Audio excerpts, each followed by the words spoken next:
Let us be seated.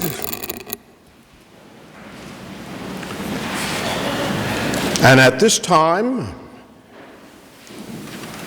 Dr. Wayne Barr, our organist and director of choral activities, will provide the prelude Toccata in 7 by John Rutter.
Most High God, we commemorate the life and the work of one George Washington Carver, scientist par excellence, a creative yet humble genius, a giant of innovative, inventive intellect, who invited us to share his world of exploration and discovery.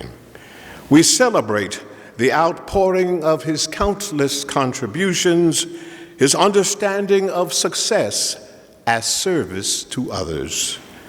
Grant, we pray, that the strength of his character, his high standard of achievement, his devotion to excellence, his example of selfless dedication for the benefit of others will live on in our lives and in the life of this university community. For the sake of the more excellent way we pray, let the people of God say amen. You may be seated.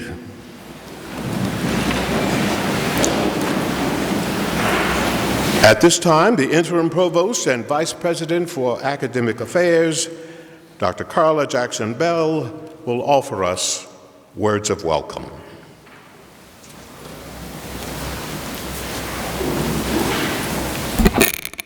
Good morning. On behalf of Acting President Dr. Ruby Perry, who is attending the UNCF Leadership Conference in North Carolina, I bring you greetings.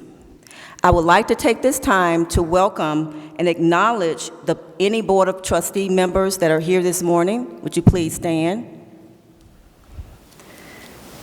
Administrative Council, would you please stand? If you have any people from, thank you. The Council of Deans, please stand. The President's Cabinet, please stand. Our wonderful faculty members, please stand. Very good. Staff, any staff members? Students, we want our students to please stand.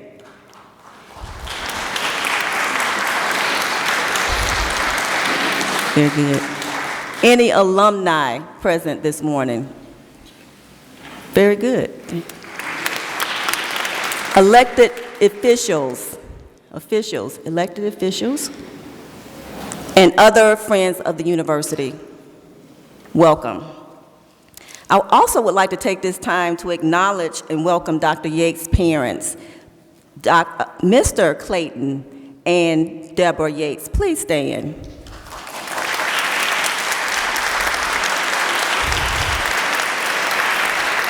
And his wife, Adrian, please stand.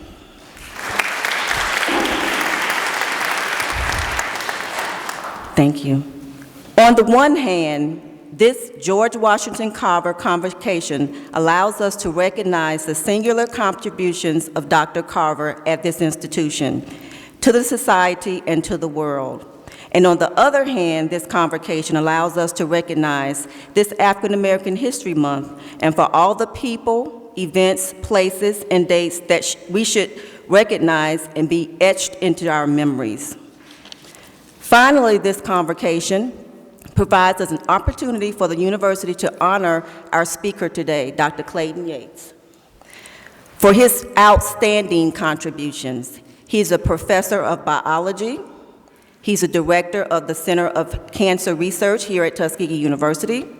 He's an internationally recognized expert in prostate cancer, health disparities, cell biology, molecular biology, and molecular pathology. He, among many of our Tuskegee University faculty, bring distinction to all this university and to the world. We would like to give a round of applause to Dr. Yates.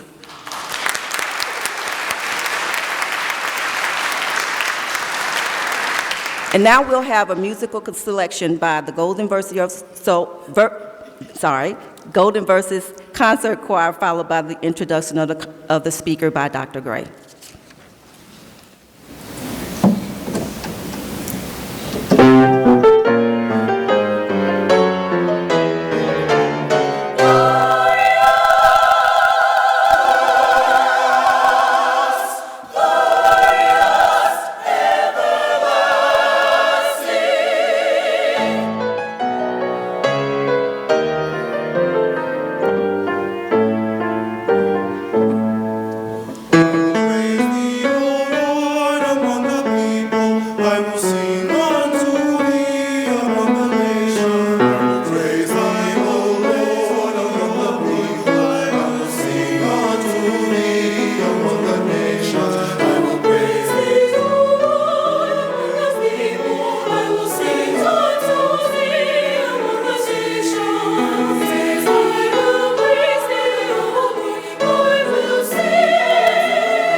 Given all that can be read and said of our speaker, Dr. Clayton Yates, from the biography in your programs, let us consider an acrostic. That's right, an acrostic based upon the name Yates.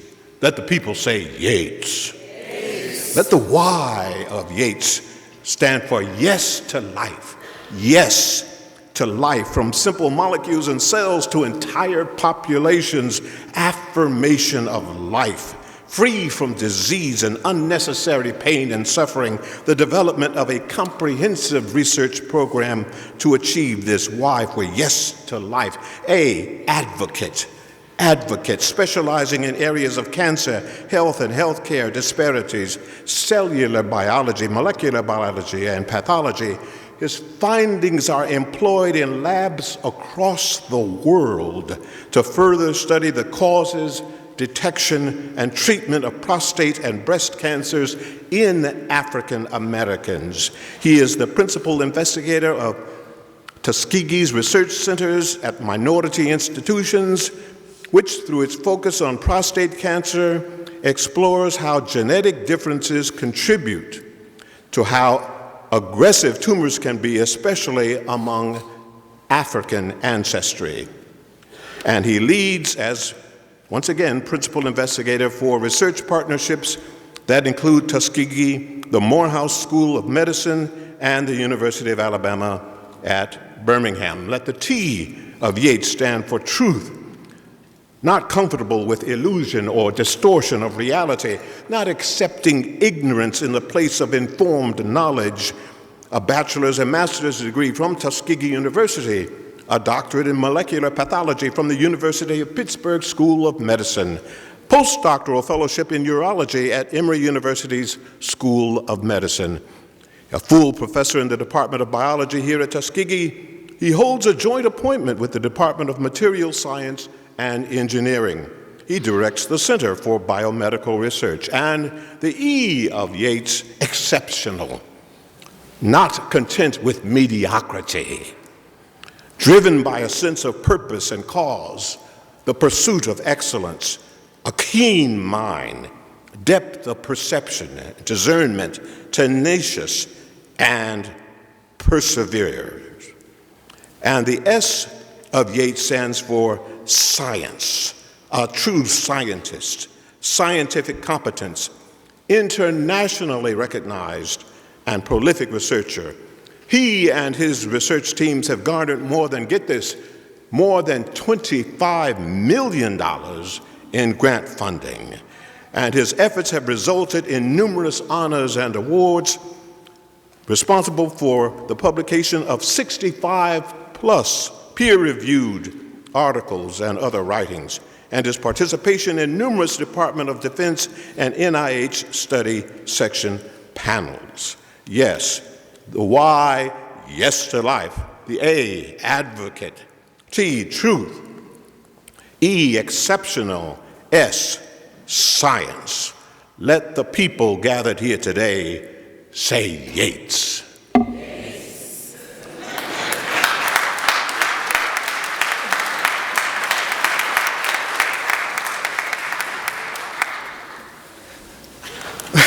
Wow. I wasn't prepared for that. Thank you so much, Dr. Gray. Well, good morning, everyone. This is truly an honor for me to be here in this building. And it's an honor for me to actually be here at Tuskegee every day. And so I'd like to thank Dr. Gray for this invitation. When he called me, I almost dropped the phone. I said, "You want me to speak?" For Carver, but I was very humbled and very honored to come before you to share what I think is the legacy of Carver and how we try to emulate that on a daily basis. So, to the Board of Trustees, our President, Dr. Lily McNair in her absence, and Acting President, Dr. Ruby Perry, Dr. Provost, Dr. Carla Bell, and the President's Captains, Deans, faculty staff who all here are assembled. It is a great honor for me to share in this legacy of Carver Convocation with you today. So George Washington Carver's name is known by people all over the world, and some of the people think of Carver's legacy as working with the peanut. Yes, he did so many phenomenal things using the peanut, but his legacy is much more. According to the Smithsonian Magazine, when asked by a visitor if he believed his peanut was his greatest work, he replied, but it has been featured more than my other work. Dr. Carver was a man of faith, which was also evident in his work. He was a visionary, an inventor, a prolific agricultural researcher, a person who had passion for science and at the same time passion for his community. He had such a great impact as a scientist that upon his death in 1943, during a time of segregation and inequality, the President of the United States, Franklin D. Roosevelt, stated, "The world of science has lost one of its most eminent figures." Dr. Carver's legacy has inspired a generation of scientists, and I feel I'm one of those. So for a few minutes, I'd like to share how Dr. Carver's legacy has inspired my journey in becoming a scientist, and it continues to challenge me as a scientist every day. My journey at Tuskegee actually began 43 years ago at John Andrews Hospital, now known as John A. Kennedy Hall, where I was born to my loving and supportive parents. Don't make me cry. Deborah and Clayton Yates II. They were both Tuskegee natives, and so I can confidently say that I was born with Tuskegee in my blood. Although we live in Atlanta, Georgia, earlier in my life, we visited Tuskegee almost every weekend, especially during football season. The memories as a child marching down from the old band cottage, past the Carver Research Building, down to Abbott Stadium, now Alumni Bowl, alongside my uncle, Warren Duncan, who was the Tuskegee's marching band director, was some of my most vivid memories as a child. Thank you, both Aunt Dee Dee and Uncle Dunk, for those wonderful memories that still in my heart today. I'm also from a proud family of Tuskegeans who embodied the legacy of Carver, beginning with my great-great-great-grandfather, John W. Yates, who was actually invited by Booker T. Washington in 1907 to work as a florist with Dr. Carver on the care and improvement of grounds and in charge of the greenhouse. Although 6 years later, my great-great-grandfather left the university to start his own florist, known as Yates Florist, which is right here off campus, his wife, Nora Yates, continued working as a florist until she retired. This started the Tuskegee legacy, where both of my grandparents, Hattie Yates and Frances Chisholm, my mother, Deborah Yates, my aunts, Deidre Duncan, Cynthia Henderson, my uncle Board, my sister, Cecilia Yates Bender, who is now actually also a professor at University of Pittsburgh, are all graduates of Mother Tuskegee. As a result of this rich Tuskegee culture, I spent numerous summers with my grandparents. I remember my grandfather, who ran the florist at the time, taking me to swimming lessons every day in Logan Hall and talking baseball with my grandfather Chisholm, who was a local farmer here in Tuskegee. Although I didn't know it at the time, it was those formative years where I spent countless hours on Tuskegee's campus, wandering around and marveling at Carver's inventions and embodying his spirit. However, at the age of 14, my grandfather Chisholm, passed away from prostate cancer, and I had felt like I lost my best friend. This also led me to wonder why this disease took my grandfather away from me. So when it was time for me to decide on where to attend college, you know there was no other choice but to come to Tuskegee, where I majored in biology. As Dr. Carver said, education is the key to unlock the golden door of freedom. Because of my influence of my two strong grandmothers, who were nurses at the VA hospital for over 30 years, my father, who provided strong financial support to our family, and my mother, who stayed on my case to get good grades, my family set me on a quest to figure out how my grandfather died from this disease, prostate cancer. So when I was a junior, I volunteered in the lab of Dr. Timothy Turner, who was doing prostate cancer research here in the Carver Research Foundation in the Department of Biology. That's when it hit.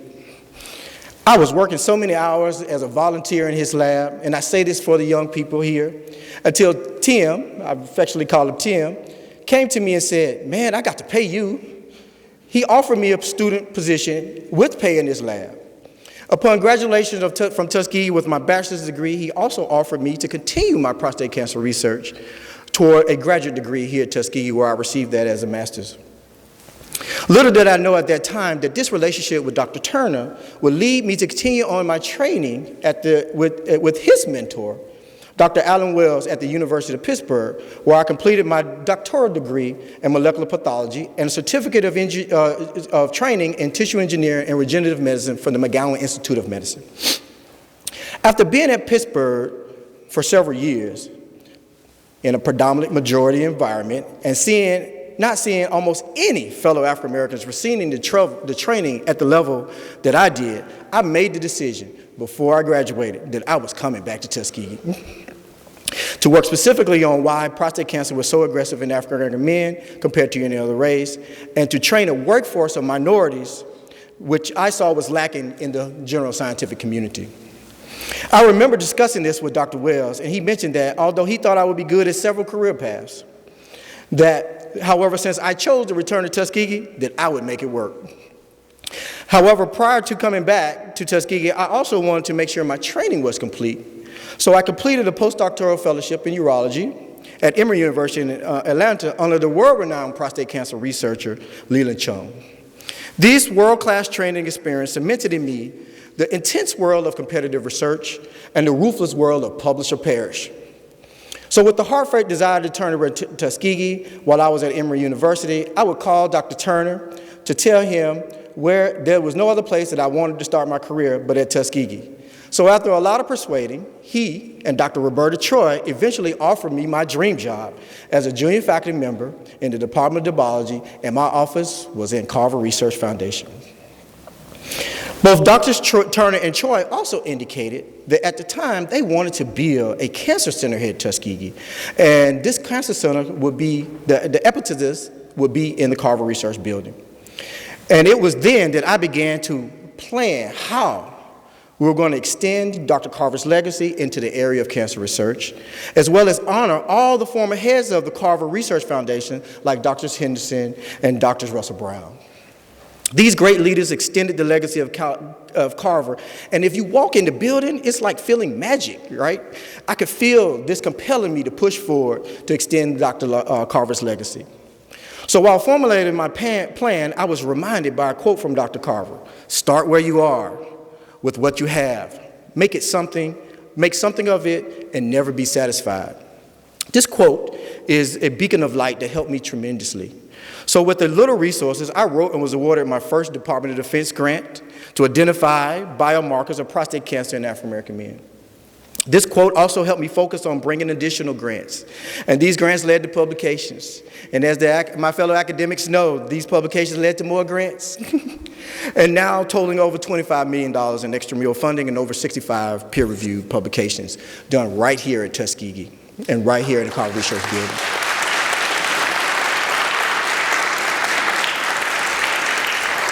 This also led to me being elected to serve on the American Association for Cancer Research Minority Advisory Council, where we are collectively submitting the first Cancer Health Disparities Report to Congress in April.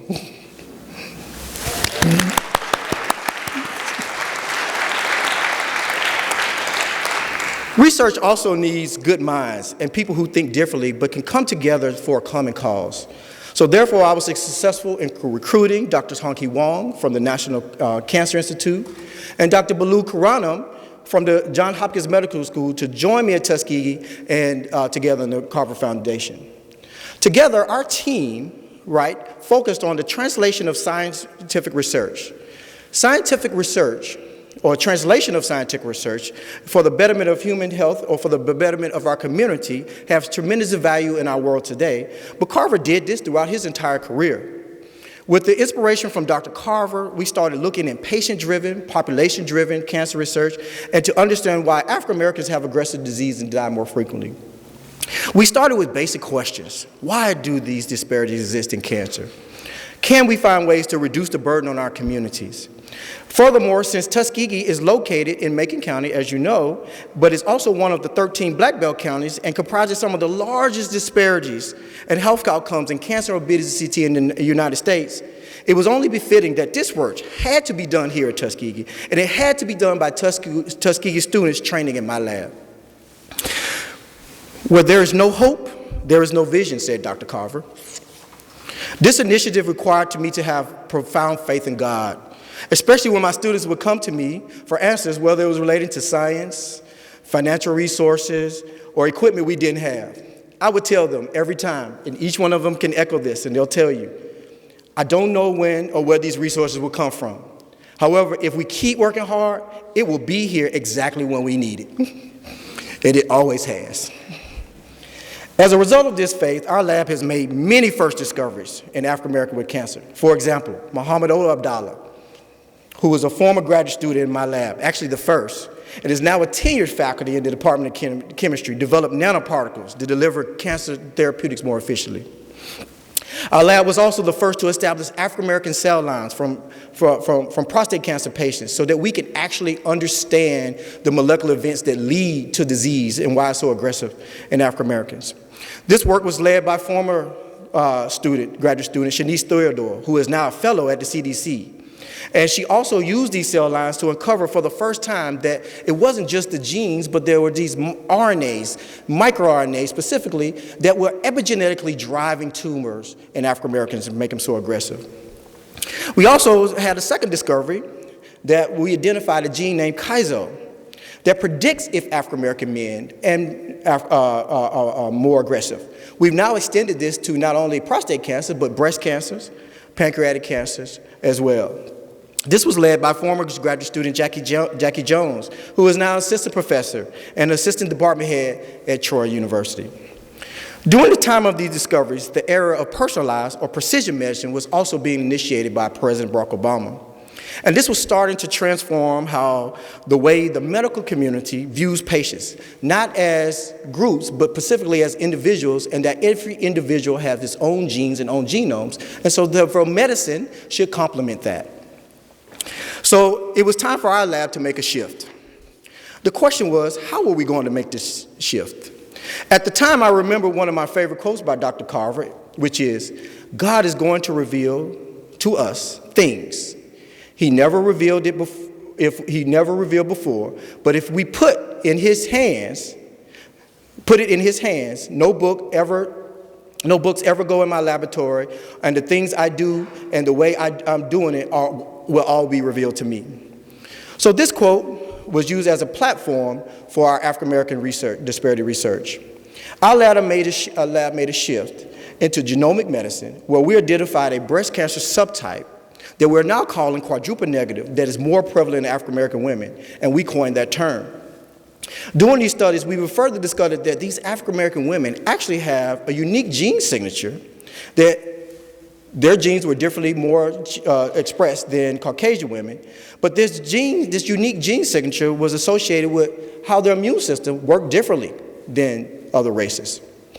And so we have now actually extended those studies to African American prostate cancer as well as pancreatic tumors. So this has now led us to two approaches, which is our current focus of our research today. One, we are determining if these genes that we found express more in African American have an ancestral basis due to the African diaspora and transatlantic slave trade. Because the majority of African Americans here in the US have West African ancestry, our lab has frequently traveled to West Africa, where we're now sequencing the first genome of African men with prostate cancer from West Africa. This work is being done by graduate students Jason White and Israel Hassan, where we are making linkages for genes in Native Africans to African Americans and trying to understand how Africans survive diseases such as malaria. However, those are now driver genes for African Americans in the US that are now in a different physical environment. The second focus we identified was that there were immune differences, since we identified that there were immune differences in African Americans, in collaboration with one of my fellow faculty members and good friend, Dr. Jesse James, as well as graduate students, Ahmad, Eva, Raymond, Angersam, and Jason. We have developed the first therapeutic to target these immune genes in African Americans and reset that immune system. This work is in collaboration with the National Cancer Institute and was just accepted for publication in the prestigious journal Science Translational Medicine. And it will be released on February 12th, Wednesday.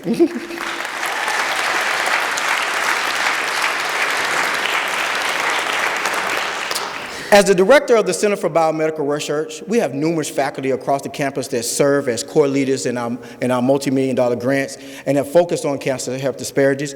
I'd like to thank a few of them: Dr. Shodeke, Stephen Shodeke, who is our bioethicist; Dr. Vivian Carter, who tirelessly works in the community promoting healthy lifestyle and living; Dr. Lonnie Cannon, who puts on town hall meetings to educate the community and translate the findings that we discover in the lab back to the community; and Dr. Meskin Samuel, who is co-director of the Center for Biomedical Research with me, and my partner in crime. We go through it all the time, and thank you all for your dedication and your service. Lastly, there's one person that is the glue for all we do in the Carver Research Building, Ms. Chiquita Lee. Thank you for your countless hours and devotion to our research, and for just making it happen every day. As you can imagine, this work also takes me away from home, and none of this would be possible without the love and support of my wife, Adrian, my daughter, Siani, who is not here, but she's a junior at the University of Alabama, and my son, Nick, who is also a freshman at Emmanuel College in Georgia. Thank you all for putting up with me in my grant writing moods and, and being away from home.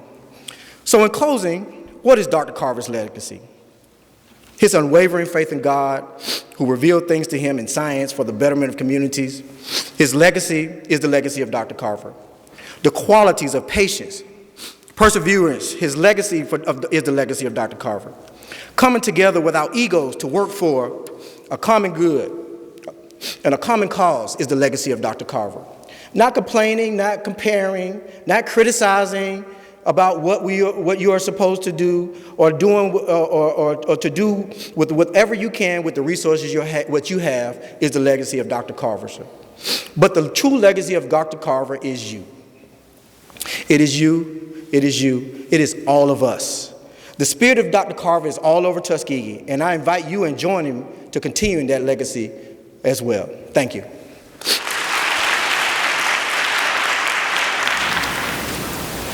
There's a new wheel of turning in my heart,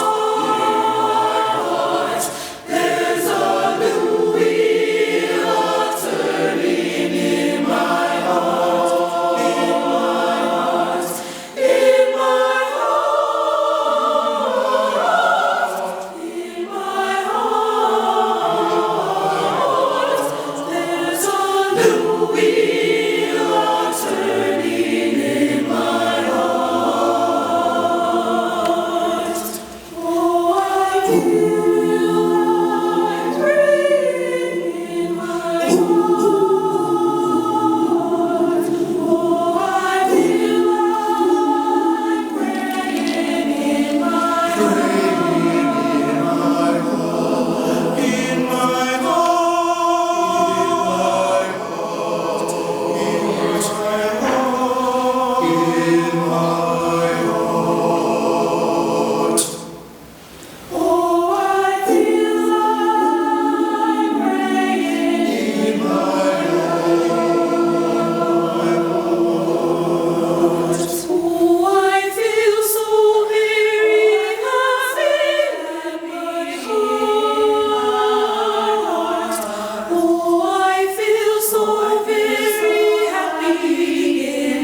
want to take this time to thank Dr. Yates for that inspiring message. It was truly inspiring to me because I figured that you and I have a lot in common. I too am a Tuskegee graduate, and I was born in John Andrews Hospital. And I have 15 family members that finished Tuskegee.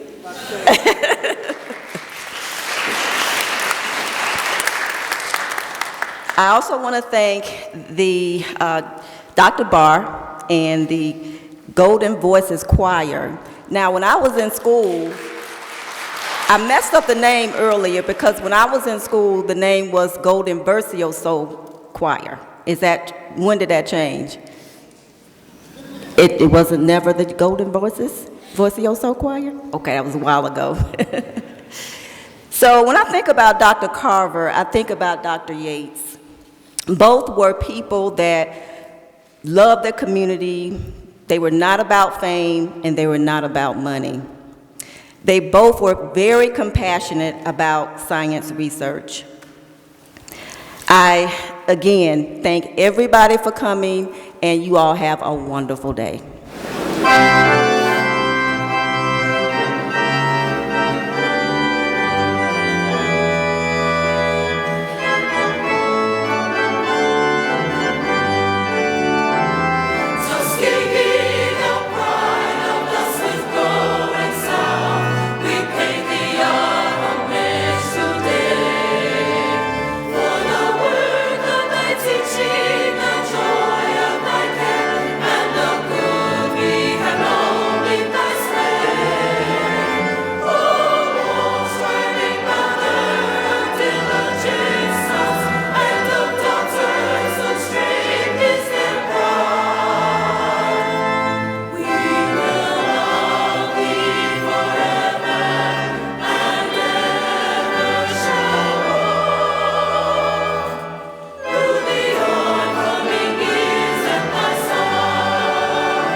And now may the Lord bless you and keep you.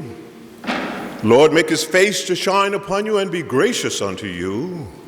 The Lord lift up the light of his countenance upon you and give you peace. Lord.